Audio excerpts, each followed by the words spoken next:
मेरे नन्हे प्राण, मेरे हृदय की धड़कन, आज मैं तुम्हें श्री कृष्ण लीला की अगली कथा सुनाने जा रही हूँ। यह एक बहुत सुंदर और दिव्य कथा है।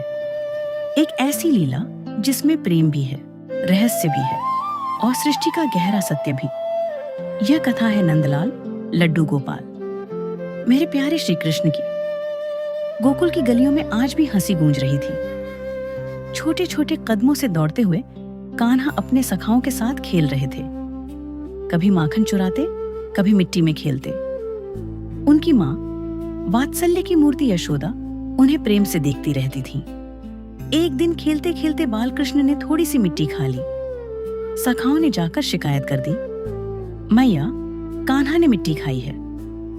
यशोदा मैया चिंतित हो गईं। उन्होंने प्रेम और हल्की सी सख्ती से कहा, कान्हा तुमने मिट्टी खाई है?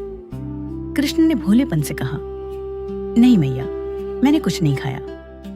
मेरे बच्चे, यशोदा माँ ने कहा, अच्छा तो अपना मुंह खोलो। तो कान्हा ने धीरे से अपना छोटा सा मुंह खोल दिया और जो यशोदा मैया ने देखा वह देखकर उनका हृदय स्तब्ध रह गया।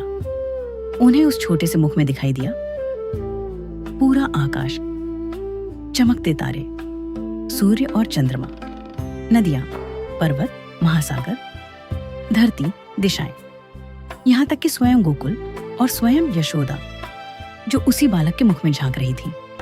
वह कोई साधारण बालक नहीं थे, वे तो स्वयं सृष्टि के स्वामी थे। वे थे विष्णु का अवतार, मेरे लाल। यशोदा मां कुछ क्षण के लिए समझ ही नहीं पाई, क्या यह सपना है, क्या यह माया है? पर अगले ही पल ईश्वर की योग माया ने उन्हें फिर वही सरल मातृभाव दे दिया। उन्हें फिर वही अपना नन्हा कान्हा दिखाई देने लगा। उन्होंने कृष्ण को सीने से लगा लिया, जैसे कुछ हुआ ही न हो, क्योंकि मां का प्रेम दिव्यता से भी बड़ा होता है। वह भगवान को भी अपना बच्चा बना लेता है। मेरे नन्हे, इस कथा का रहस्य क्या है जानते हो? यह कि तुम्हारे भीतर भी वही दिव्य चेतना है। जिस तरह कृष्ण के छोटे से मुख में पूरा ब्रह्मांड समाया था, उसी तरह तुम्हारे छोटे से अस्तित्व में असीम संभावनाएं छिपी हैं। तुम भी ब्रह्मांड का एक अंश हो। तुम्हारे भीतर भी आकाश जितनी विशालता, सूर्य जितनी ऊर्जा, चंद्रमा जितनी शीतलता है।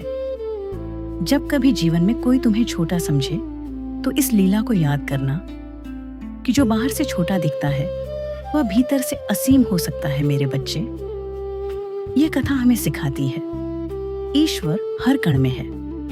हमारी आत्मा असीम और शाश्वत है। हम सीमित शरीर नहीं बल्कि अनंत चेतना है। और सबसे बड़ी शक्ति है माँ का प्रेम और विश्वास। तुम सुरक्षित हो, तुम दिव्य हो, तुम पूर्ण हो। मेरे हृदय के टुकड़े, मैं तुम्हें शांति, विश्वास और दिव्यता का आशीर्वाद देती हूँ। तुम्हारी दृष्टि सदा व्यापक हो, तुम्हारा मन सदा शांत हो।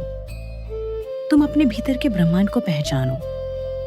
जैसे यशोदा ने अपने कान्हा को प्रेम से अपनाया, वैसे ही मैं तुम्हें हर रूप में स्वीकार करती हूँ। तुम मेरे लिए केवल शिशु नहीं, एक दिव्य आत्मा हो। ओम नमो भगवते वासुदेवाय।